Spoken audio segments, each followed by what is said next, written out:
Human health and diseases का एक ऐसा टॉपिक जहां स्टूडेंट्स एनसीईआरटी पढ़ के भी क्वेश्चंस के सही आंसर्स नहीं कर पाते हैं, क्योंकि एज में क्वेश्चन सिर्फ फैक्ट से नहीं पूछे जाते बल्कि आपके कंसेप्ट्स प्लस कीवर्ड्स टेस्ट होते हैं। तो आज देखते हैं क्या तुम सॉल्व कर सकते हो एज के एनसीईआरटी बेस्ड नीट पैटर्न के क्वेश्चंस। तो चलो लेट्स बिगिन।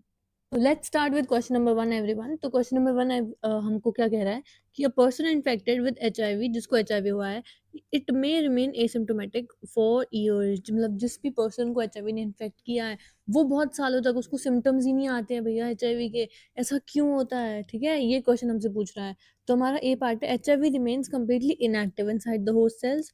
बी हमारा HIV gradually decreases the number of helper T lymphocytes weakening the immunity. फिर हमारे पास सी है एचआईवी अटैक्स ओनली, ठीक है, only non dividing cells of the body. और फिर डी हमारे पास HIV is eliminated by the immune system even before the symptoms appear. ठीक है, तो अभी वीडियो को पॉज करो, अपना आंसर सोचो, लिखो, फिर वीडियो को प्ले करो। अगर तुम्हारा आंसर सही है तो वेरी गुड, वेल डन। पर अगर तुम्हारा आंसर सही नहीं है तो तुम्हें और रिवीजन की जरूरत है। तो चलो हम डिस्कस करते हैं। अब देखो यहाँ पे इंपॉर्टेंट कीवर्ड है हमारा एसिम्प्टोमेटिक फॉर ईयर्स। ठीक है, अगर एचआईवी इन्फेक्टेड पर्सन को, ठीक है, ईयर्स तक हमको सिम्टम्स नहीं देखने को मिल रहे, इसका मतलब ये नहीं होगा कि वायरस इनएक्टिव है, कि वायरस कुछ भी नहीं कर रहा है। इसका मतलब ये होगा कि एचआईवी स्लोली हमारे सिस्टम के, हमारे इम्यून सिस्टम को डैमेज कर रहा है और इसका मेन टारगेट होंगे हमारे हेल्पर टी सेल्स। इसके मेन टारगेट्स होंगे हमारे, ठीक है, हेल्पर टी लिम्फोसाइट्स या फिर हमारे CD4 रिसेप्टर सेल्स। अब ये जो हेल्पर टी सेल्स होते हैं ये हमारी इम्यूनिटी के तो कंट्रोलर होते हैं, कोऑर्डिनेटर्स होते हैं ये हमारी इम्यूनिटी के। और अगर, ठीक है, यही हमारे पास डैमेज होते चले जाएंगे तो ये हमारे बी सेल्स को और दूसरे इम्यून सिस्टम के सेल्स को एक्टिवेट कर ही नहीं पाएंगे अच्छे से। अब अगर ये ग्रेजुअली डिक्रीज हो रहे हैं तो इन्हीं की वजह से फिर हमारी बॉडी की इम्यूनिटी भी वीक होने लगेगी और ऐसे ही आगे चल के हमें एड्स के सिम्टम्स शो हो जाएंगे। ठीक है, तो पहला ऑप्शन तो यहाँ पे हमारा एलिमिनेट हो चुका है कि भैया ये तो एक्टिव रहते हैं हमारी बॉडी के अंदर, ठीक है, वायरस बॉडी के अंदर ही तो रेप्लिकेट कर रहा है। तो हमारे पास ऑप्शन ए गलत। अब ऑप्शन बी हमारे पास है it gradually decreases the number of helper T lymphocyte weakening the immunity. Very good, बधाई हो, आपको आंसर हुआ है, आपको अपना पहला आंसर मिल चुका है जो है हमारा बी पार्ट। अब बी पार्ट क्यों है? जैसे मैंने अभी बताया आपको, इनका तो मेन टारगेट ही हेल्पर टी सेल्स होते हैं और जैसे ही हमारे ये हेल्पर टी सेल्स कम होने लगेंगे तो वैसे ही हमारी इम्यूनिटी वीक होने लगेगी। क्यों? क्योंकि हमारे हेल्पर टी सेल्स हमारी इम्यूनिटी के कंट्रोलर होते हैं। अब हमारे पास ऑप्शन सी है HIV attacks only non dividing. नहीं, ये ऑप्शन गलत है। क्यों? क्योंकि इसके मेन टारगेट ही तो हमारे पास CD4 सेल्स और हेल्पर टी सेल्स होते हैं, तो ये हमारे पास गलत हो गया है। अब अगर हम डी ऑप्शन देखें तो ये भी ऑप्शन सही है, क्योंकि इम्यून सिस्टम एचआईवी को कंप्लीटली एलिमिनेट नहीं कर पाता है। अगर हमारा इम्यून सिस्टम ही एचआईवी को एलिमिनेट कर पाता तो क्या हमको एचआईवी होता? कभी नहीं होता। तो ये भी ऑप्शन हमारे पास गलत है, हमको हमारा सही आंसर मिल चुका है which is the B part. ठीक है, तो आई होप सबको इतना क्लियर होगा। तो अब हम चलते हैं हमारे क्वेश्चन नंबर 2 की तरफ। तो ये रहा हमारा क्वेश्चन नंबर 2। अब हमारा क्वेश्चन नंबर 2 हमसे क्या पूछ रहा है ये देखते हैं। तो क्वेश्चन नंबर 2 हमसे पूछ रहा है, ये एक स्टेटमेंट बेस्ड क्वेश्चन है, नीट में इस टाइप के क्वेश्चन बहुत आते हैं तो इस पर थोड़ा स्पेशल ध्यान देना है आपको। ठीक है, तो ये क्वेश्चन हमसे पूछ रहा है कि consider the following statement about HIV. HIV के बारे में कुछ कंडीशन दी है, उनको स्टडी करो। HIV is retrovirus, it contains RNA as its genetic material, it uses reverse transcriptase for multiplication, it directly destroys all body cells after infection. ये 4 हमको statements दी हैं। अब हमको बतानी है इनको रीड करके कि इन चारों में से कौन सी स्टेटमेंट जो हमारी है वो करेक्ट है या इनमें से कौन सी स्टेटमेंट्स हमारी करेक्ट है। तो वीडियो को पॉज करो, आंसर सोचो और फिर वीडियो को प्ले करो। आंसर आने से पहले नहीं देखना है आपको सोल्यूशन। तो चलो अब हम अपनी स्टेटमेंट स्टडी करते हैं। पहले हमको दिया है कि एचआईवी इज रेट्रोवायरस। रेट्रोवायरस का मतलब क्या होता है? इसमें पहले आपको पता होना चाहिए कि रेट्रोवायरस का मतलब क्या होता है। रेट्रोवायरस का मतलब होता है वो आरएनए वायरस जो रिवर्स ट्रांसक्रिप्टेज एंजाइम को यूज करता है। ठीक है, तो रेट्रोवायरस क्लियर हो गया, बिल्कुल सही है, एचआईवी हमारा रेट्रोवायरस ही होता है। हमने अपनी रिवीजन वीडियो में भी ये बात पढ़ी हुई है। अब क्वेश्चन नंबर 2 हमारे पास सेकंड स्टेटमेंट है हमारी, HIV contains RNA as genetic material. बिल्कुल सही है, अभी हमने पढ़ा है कि जिसके पास आरएनए, ये हमारा आरएनए वायरस होता है जो हमारा रिवर्स ट्रांसक्रिप्टेज एंजाइम यूज करता है, तो ये भी हमारा सही है, वेरी गुड। अब हम थर्ड देखें तो इट यूजेस रिवर्स ट्रांसक्रिप्टेज। बिल्कुल अभी ही हमने पढ़ा है, क्योंकि एचआईवी अपने आरएनए से डीएनए बनाता है, और यही हम इसको कह सकते हैं कि ना ये इसका यूनिक फीचर होता है। ये बिल्कुल सही चीज़ है, ये इसका यूनिक फीचर है। पर it directly destroys all body cells after infection, ये गलत है। ये गलत क्यों है? क्योंकि जो हमारा एचआईवी होता है ये इन्फेक्शन के बाद डायरेक्टली सारे बॉडी सेल्स को डिस्ट्रॉय नहीं करता है, ठीक है? तो ये हमारे पास गलत हो गया। तो हमारे कौन से ऑप्शन सही है? हमारे पास 1, 2 एंड 3 सही है। तो ऑप्शन कौन सा सही हो गया हमारे पास? बी ऑप्शन हमारे पास जो है करेक्ट आंसर आपको मिल चुका है।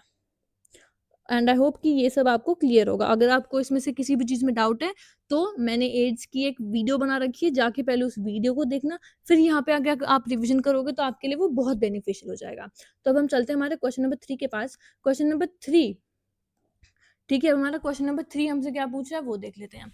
द डिक्लाइन, अब हमको ये पता है कि एड्स के जो पेशेंट होते हैं उनकी इम्यूनिटी डिक्लाइन करती है, पर ऐसा क्यों हो रहा है? क्यों एड्स के पेशेंट की इम्यूनिटी पे ही हमला बोल हुआ जा रहा है और एचआईवी पेशेंट्स, एड्स के जो पेशेंट है उनकी इम्यूनिटी ही डिक्रीज हो रही है? ये किस चीज से एसोसिएटेड है? ठीक है, तो ये रहे आपके ऑप्शंस। वीडियो को करो पॉज, आंसर सोचो, आंसर लिखो और फिर वीडियो को प्ले करके सोल्यूशन देखो। तो अब यहाँ पे हमारा कीवर्ड क्या है? Decline in immunity. एड्स में जो होता है ना, उसमें क्या होता है, एड्स में हमारी जो इम्यूनिटी होती है वो इम्यूनिटी डिक्रीज होती है, क्योंकि एचआईवी हमारे हेल्पर टी सेल्स को, जो हमारे टी सेल्स होते हैं, हाँ, जो हमारे टी सेल्स होते हैं उन पे अटैक करके उनको डिस्ट्रॉय करता है, क्योंकि हेल्पर टी सेल्स क्या होते हैं, ये हमारे इम्यून रिस्पॉन्स को कोऑर्डिनेट करते हैं। और अब अगर हमारे यही सेल्स कम हो गए तो हमारे बी सेल्स प्रॉपर्ली एक्टिवेट नहीं हो पाएंगे, हमारी एंटीबॉडी का रिस्पॉन्स वीकर हो जाएगा और जो इन्फेक्शन होंगे वो इजिली अटैक करने लग जाएंगे, ठीक है? तो अगर ए ऑप्शन देखें तो ये ऑप्शन हमारा बिल्कुल गलत है। क्यों गलत है? क्योंकि आरबीसी एंटीबॉडीज प्रोड्यूस नहीं करते हैं। RBCs do not produce antibodies, तो ये ऑप्शन गलत है। यस, ऑप्शन बी हमारा सही है, reduction in helper T lymphocyte affecting the immune responses. आपको आंसर आपका मिल चुका है। तो ये है आपका आंसर, क्योंकि हमने भी पहले भी डिस्कस किया हुआ है 2 क्वेश्चंस में कि हमारा जो एड्स, एचआईवी का इन्फेक्शन होता है वो हमारे हेल्पर टी सेल्स को ही अफेक्ट करता है और उनके रिडक्शन से ही हमारा इम्यून रिस्पॉन्स कम हो जाता है, ठीक है? तो हमारा सी पार्ट है इंक्रीज्ड एक्टिविटी ऑफ मैक्रोफेजेस। ये भी हमारा गलत है, क्योंकि मैक्रोफेजेस इंक्रीज होने पर भी जो हेल्पर टी सेल्स का लॉस होगा वो कंपनसेट नहीं हो पाएगा, क्योंकि हमारे जो मैक्रोफेजेस होंगे वो एचआईवी फैक्टरीज बन चुके होंगे, तो ये भी गलत है। फिर increase in number of memory cells हमारी इम्यूनिटी को याद रखता है भाई। एड्स का कोई रीजन, एड्स के कुछ रिलेशन है ही नहीं हमारे मेमोरी सेल्स का, ठीक है? तो आई होप ये भी आपको क्लियर होगा। अब हम चलते हैं हमारे क्वेश्चन नंबर 4 की तरफ। तो ये रहा हमारा क्वेश्चन नंबर 4। अब देखो क्वेश्चन नंबर 4 में ना आपको एक चीज ध्यान रखने की है कि इसमें बड़ा बड़ा ना, बहुत अच्छे तरीके से बड़ा बड़ा लिखा हुआ है कि हमको एचआईवी के बारे में ना इनकरेक्ट बताना है, ठीक है? Which of the following statements is incorrect regarding HIV transmission? HIV transmission से रिलेटेड हमको इनकरेक्ट बतानी है। सही को देख के सही पे टिक नहीं लगाना है, जो इनकरेक्ट हो उसको पढ़ो और उस पे टिक लगाना है, ठीक है? तो ये रहे आपके पास ऑप्शंस। आई थिंक ये एक इजी क्वेश्चन है, तो जल्दी जल्दी इसका आंसर लिखो और फिर सोल्यूशन चेक करो, ठीक है? तो अब इस क्वेश्चन में हमने ध्यान से देख लिया है कि इनकरेक्ट बताना है। तो पहले वाला तो बिल्कुल करेक्ट है कि हाँ भाई, इन्फेक्टेड ब्लड ट्रांसफ्यूजन से हम अपना एचआईवी ट्रांसमिट कर सकते हैं, जो कि ये सही है। तो ये हमारा गलत होगा, क्योंकि हमको यहाँ पे इनकरेक्ट बताना है, सही नहीं बताना है। शेयरिंग इन्फेक्टेड नीडल्स कैन, बिल्कुल सही, ये हमारा सही स्टेटमेंट है, पर इसीलिए ये हमारा गलत ऑप्शन हो जाएगा, क्योंकि हमको इनकरेक्ट बताना है। अब एचआईवी स्प्रेड्स थ्रू कैजुअल, नहीं, ये हमारा गलत है, क्योंकि कैजुअल कॉन्टैक्ट जैसे कि हैंडशेक या हगिंग, इससे हमारा एचआईवी स्प्रेड नहीं होता है। बॉडी फ्लूइड्स का एक्सचेंज होगा तो आपका एचआईवी होगा, वरना एचआईवी आपका इतना इजीली ट्रांसमिट नहीं करता है। तो आपका करेक्ट ऑप्शन आपको मिल चुका है। एक बार डी भी देख लेते हैं। यस, बिल्कुल, इन्फेक्टेड जो मदर है वाया प्लेसेंटा एचआईवी ट्रांसमिट कर सकती है अपने चाइल्ड को। तो ये ऑप्शन भी हमारे पास गलत हो गया, क्योंकि ये स्टेटमेंट सही है, ठीक है? तो आई होप सबको इतना क्लियर होगा, अच्छे से सब समझ आ रहा होगा। पर अगर नहीं आ रहा है तो मेरे चैनल पे एड्स से रिलेटेड वीडियो भी रिवीजन की अपलोडेड है, जाओ जल्दी से वो रिवीजन वीडियो देखो, फिर यहाँ पे आओ और सॉल्व करो। तो अब हम चलते हैं क्वेश्चन नंबर 5 की तरफ। ये रहा हमारा क्वेश्चन नंबर 5। अब क्वेश्चन नंबर 5 हमसे क्या पूछ रहा है? क्वेश्चन नंबर 5 हमसे पूछ रहा है during replication of HIV inside the host cell. हमारा होस्ट है, उसके अंदर हमारा HIV का सेल है, इसका रेप्लिकेशन हो रहा है। तो इस रेप्लिकेशन के प्रोसेस में रिवर्स ट्रांसक्रिप्टेज जो एंजाइम यूज होता है वो किस चीज में हमारी हेल्प करता है? रिवर्स ट्रांसक्रिप्टेज पहले ही याद कर लो। नहीं, अगर मैंने बता दिया तो आपको आंसर पता चल जाएगा, पर ये आपको खुद बताना चाहिए, तो इसमें मैं अभी शुरू में आपकी हेल्प नहीं कर पाऊँगी। आंसर डिस्कस होगा तो आपको पता चल जाएगा। ये जो रिवर्स ट्रांसक्रिप्टेज़ है, ये हम एचआईवी सेल की एचआईवी को मल्टीप्लिकेट करने में, रेप्लिकेट करने में क्या हेल्प कर रहा है? तो ये रहे आपके ऑप्शंस। ऑप्शन पढ़ो। मैं आपको की पॉइंट बता रही हूँ, आपको रिवर्स ट्रांसक्रिप्टेज़ का रोल पता होना चाहिए, आप ये क्वेश्चन अच्छे से कर ले जाओगे। तो वीडियो को पॉज़ करो और आंसर लिखो।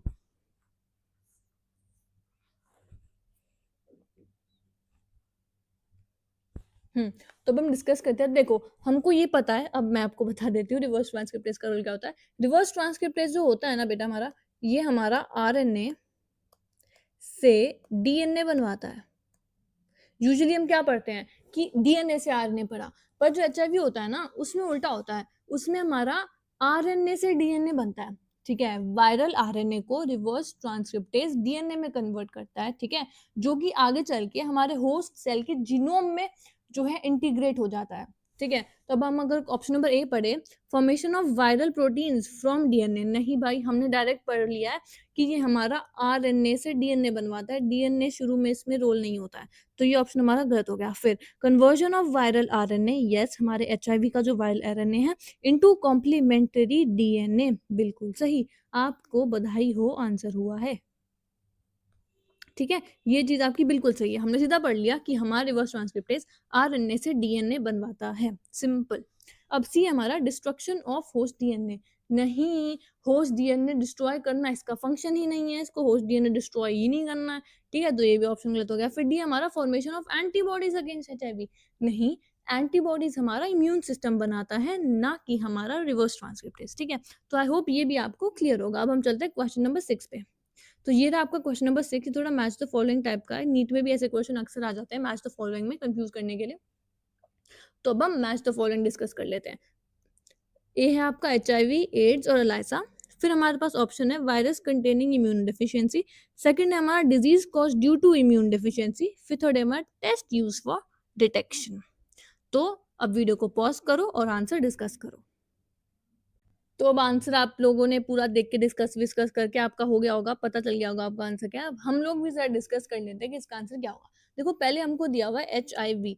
अब एचआईवी क्या होता है? एचआईवी होता है हमारा ह्यूमन इम्यूनो डेफिशिएंसी वायरस। ठीक है, ये हमारा वायरस है जो इम्यूनो डेफिशिएंसी कॉज करता है। तो सीधी सी बात है, हमको मिल चुका है कि एचआईवी हमारा वायरस है जो कि इम्यूनो डेफिशिएंसी कॉज करता है, तो ये तो ए से ही मैच हो जाएगा। अब हमारा एड्स है। एड्स क्या है हमारा? एड्स करता है हमारा, ये हमारी डिजीज होती है जो उस इम्यूनो डेफिशिएंसी वायरस से कॉज होती है। ठीक है, तो एड्स तो हो जाएगा हमारा disease caused by immuno deficiency. अरे ये तो सामने सामने मैच हो गया यार, तुम्हारा तो बड़ा इजी काम हो गया ये, उप्स। ठीक है, तो सी होता है हमारी अलाइसा, ये हमारा एक डायग्नोस्टिक टेस्ट है। ठीक है, जो कि एचआईवी इन्फेक्शन डिटेक्ट करने के काम आता है। ठीक है, तो हमारा ये थर्ड से मैच हो गया, तो हमारा सही ऑप्शन हो गया A1, B2 और C3। कौन सा है ये चेक करो। ठीक है, ये है हमारा ए पार्ट। क्या है ये हमारा? ए पार्ट, ये आपको करेक्ट ऑप्शन है। ये तो इजी क्वेश्चन था तुम्हारे लिए, है, तुमको तो इतनी मेहनत भी नहीं करनी पड़ी इसमें। तो चलो अब हम नेक्स्ट क्वेश्चन पे चलते हैं, क्वेश्चन नंबर 7 पे। तो हमारा क्वेश्चन नंबर 7 हमको क्या कह रहा है? क्वेश्चन नंबर 7 हमको कह रहा है a patient suffering from AIDS, ठीक है, फ्रीक्वेंटली डेवलप्स इन्फेक्शंस। अब जिस पर्सन को एड्स है उसको फ्रीक्वेंटली इन्फेक्शंस होते रहते हैं। ठीक है, और ऐसा क्यों होता है? ऑप्शंस हैं आपके पास ये। HIV increases mutation rate of bacteria, the immune system becomes unable to efficiently fight pathogens, body stops producing all types of cell, antibody production becomes completely absent. तो अब दिमाग लगाओ, ठीक है, दिमाग लगाओ और आंसर पता करो इसका। चलो अब हम डिस्कस कर लेते हैं। पहली बात तो फ्रीक्वेंटली इन्फेक्शंस क्यों होते हैं? यहाँ पे ये सीधी सी बात पकड़ लो कि फ्रीक्वेंटली इन्फेक्शंस डेवलप हो रहे हैं। यही क्यों डेवलप हो रहे हैं? क्यों? क्योंकि इम्यून सिस्टम हमारा वीक हो गया है। जो एचआईवी होता है वो हेल्पर टी सेल्स को रिड्यूस कर देता है। वो हेल्पर टी सेल्स कम होने से बॉडी के पैथोजेंस, जो हमारी बॉडी है वो पैथोजेंस के अगेंस्ट प्रॉपर रिस्पॉन्स नहीं प्रोड्यूस कर पा रही है। इसलिए जो नॉर्मल हार्मलेस माइक्रो ऑर्गेनिजम्स भी हैं वो भी इन्फेक्शन कॉज कर देते हैं। ठीक है, तो अगर हम पहला ऑप्शन पढ़े एचआईवी इंक्रीजेज, ठीक है, म्यूटेशन रेट ऑफ बैक्टीरिया, तो ये गलत है। एचआईवी बैक्टीरिया की म्यूटेशन रेट इंक्रीज नहीं करता है।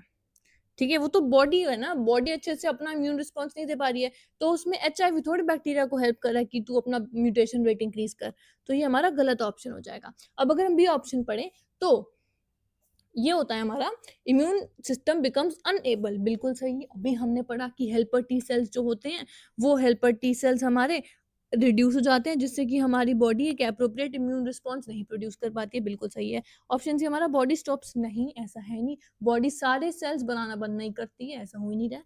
डी है हमारा antibody production becomes completely absent, antibody production completely zero नहीं होता है, बल्कि जो इम्यून रिस्पॉन्स होता है ना वो वीक हो जाता है, तो एंटीबॉडी का ऐसे कोई रोल नहीं है, तो ये दो ऑप्शंस भी हमारे इनकरेक्ट हो गए। आई होप ये सबको क्लियर होगा। अब हम चलते हैं नेक्स्ट क्वेश्चन पे। नेक्स्ट हमारा क्वेश्चन नंबर 8।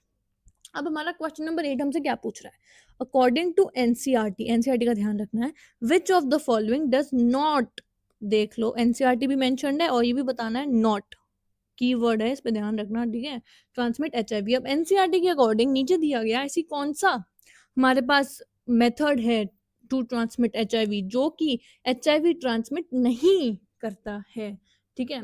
तो अब इसको पढ़ो अच्छे से और इसका आंसर बताओ मुझे। तो ठीक है, ये थोड़ा सा कंफ्यूज करने वाला क्वेश्चन है, कई लोग जिनके जो कंसेप्ट है वो क्लियर होंगे ना, उनको ये करने में दिक्कत नहीं आएगी, पर जिसका कंसेप्ट हल्का सा भी हिला हुआ होगा तो उसको एक क्वेश्चन सॉल्व करने में दिक्कत आ जाएगी। क्योंकि देखो, तुम लोग ये सोचोगे कि मॉस्किटो ब्लड ले रहा है तो एचआईवी ट्रांसमिट कर देगा, कि इधर से ब्लड लेके उधर दिक्कत हो जाएगी, नहीं, क्योंकि एचआईवी मॉस्किटो की बॉडी के अंदर सरवाइव या फिर मल्टीप्लाई नहीं कर सकता है, ठीक है। ट्रांसमिशन के लिए इन्फेक्टेड ह्यूमन बॉडी फ्लूइड्स का डायरेक्ट ट्रांसफर चाहिए मॉस्किटो की बॉडी में, जो हमारा एचआईवी का वायरस है वो मल्टीप्लाई या डिवाइड नहीं कर सकता है, ठीक है। तो हमारे पास सही ऑप्शन है ये बिल्कुल, क्योंकि हमने क्वेश्चन पहले भी इसी टाइप का कर रखा है, तो हमको इसमें इतनी दिक्कत नहीं आएगी। सेक्सुअल कॉन्टैक्ट यस एचआईवी में मतलब एनसीईआरटी में दे रखा है। शेयरिंग नीडल यस हमको एनसीईआरटी में दे रखा है। इन्फेक्टेड ब्लड ट्रांसफ्यूजन ये भी हमको एनसीईआरटी में दे रखा है, पर जो हमारा गलत ऑप्शन होगा वो होगा मॉस्किटो बाइट, ठीक है। आई होप ये सबको क्लियर होगा, ये एक इजी क्वेश्चन था, पर जिनके फंडामेंटल्स हल्के से भी हिले होंगे तो वो भी इसमें ओवर थिंकिंग करके, ओवर एनालाइज करके कंफ्यूज हो सकते हैं, तो कंफ्यूज नहीं होना है, अच्छे से सारे क्वेश्चंस को अटेम्प्ट करना है, ठीक है। आई होप इतना सबको क्लियर होगा। तो अब हम डिस्कस कर लेते हैं हमारा क्वेश्चन नंबर 9 की। क्वेश्चन नंबर 9 हमसे क्या पूछ रहा है, ठीक है। अब इसमें पूछा है विच सीक्वेंस, ठीक है, करेक्टली रिप्रेजेंट्स एचआईवी का एक्शन। अब इसमें आपको करेक्ट सीक्वेंस बतानी है कि एचआईवी अपना एक्शन कैसे करता है, ठीक है। इस क्वेश्चन में आपको सीक्वेंस समझना है, ठीक है, कि एचआईवी के इन्फेक्शन के बाद होता क्या है एक्चुअली, ठीक है। तो ये रहे आपके ऑप्शन, ध्यान दो अच्छे से, पूरा एचआईवी का एक्शन अपने माइंड में रिकॉल करो, मानना बनाओ और फिर इसको सॉल्व करो, ठीक है। तो अब हम देखते हैं, पहले खुद डिस्कस कर लेते हैं। पहले तो देखो एचआईवी क्या है, हमारे जो है हमारी बॉडी में एंट्री लेता है। सबसे पहले तो एचआईवी की एंट्री होती है, ठीक है, एचआईवी का इन्फेक्शन होता है हमारी बॉडी में सबसे पहले, ठीक है। तो वो हमारे हेल्पर टी सेल्स को अटैक करता है, ठीक है। उसके बाद वो हमारा वायरस रेप्लिकेट होता है, फिर gradually CD4 helper T cells जो होते हैं उसका काउंट डिक्रीज होता है, और फाइनली जो इम्यूनिटी है वो वीकन हो जाती है, ठीक है। तो एचआईवी एंट्री ओके, फिर increase in helper T cells, नहीं भाई डिक्रीज होता है, गलत। अब बी पार्ट देखे, एचआईवी का इन्फेक्शन हुआ, यस इन्फेक्शन हुआ, फिर decrease in helper T cells हुए, यस हमारे हेल्पर टी सेल्स डिक्रीज हुए, फिर हमारे पास इम्यून डेफिशिएंसी हुई, बिल्कुल सही, फिर हमारी इम्यूनिटी डिक्रीज हो गई, तो हमको हमारा सही ऑप्शन मिल चुका है, ऑप्शन नंबर बी, ठीक है। आई होप सबको क्लियर होगा। पर अभी हम बाकी ऑप्शंस भी एक बार जो है एनालाइज कर लेते हैं। सी अगर हम देखें तो एचआईवी इन्फेक्शन से इम्यूनिटी इंक्रीज नहीं होती है, इसने तो एंटीबॉडीज बढ़ा दी है, कंप्लीट रिकवरी कर दी, हमारी इम्यूनिटी तो डिक्रीज हो रही है एचआईवी के इन्फेक्शन से, तो ये भी हमारे पास गलत हो गया। अब अगर हम डी पार्ट देखें तो एचआईवी इन्फेक्शन डिस्ट्रक्शन, सुन लो, एचआईवी आरबीसी डिस्ट्रक्शन के लिए रिस्पॉन्सिबल नहीं है, आरबीसी का कोई रोल नहीं है, मतलब एचआईवी का कोई रोल नहीं है आरबीसी के डिस्ट्रक्शन में, तो ये भी आपका हो गया क्या, गलत। तो हमको सही ऑप्शन हमारा मिल चुका है, ठीक है। अब हम चलते हैं हमारे क्वेश्चन नंबर 10 की तरफ, ठीक है। तो हमारा क्वेश्चन नंबर 10 हमसे क्या पूछ रहा है, a diagnostic test perform to confirm HIV infection, the test commonly associated with the detection of HIV infection is, ठीक है? तो ये आई थिंक आपके लिए एक ईज़ी क्वेश्चन है, क्योंकि मैंने पहले भी डिस्कस कर रखा है, ये अभी डिस्कस किया है। तो मुझे कमेंट्स में इसका आंसर चाहिए, और जो टेस्ट है, मुझे उस टेस्ट की फुल फॉर्म भी चाहिए, ठीक है? तो फटाफट कमेंट्स में जाओ, मुझे आंसर बताओ, और 10 में से तुमने कितना स्कोर किया है? कितने प्रिपेयर्ड हो तुम कैंसर के लिए? कैंसर के ओह गॉड! सॉरी, नहीं, कैंसर के लिए नहीं, इस टॉपिक को लेके तुम कितना प्रिपेयर्ड हो, वो मुझे जाके तुम चुपचाप कमेंट में बताओ। और सब्सक्राइब नहीं कर रहे हो, मतलब वीडियो देखने पर सब्सक्राइब नहीं करना, ज्ञान चाहिए पर सब्सक्राइब नहीं करना, चुपचाप जाओ और सब्सक्राइब करो, ताकि और ऐसे रिवीजन वीडियोज़ और प्रैक्टिस वीडियोज़ मैं तुम्हारे लिए ला पाऊँ और तुम्हारी प्रैक्टिस और स्ट्रॉन्ग हो पाए।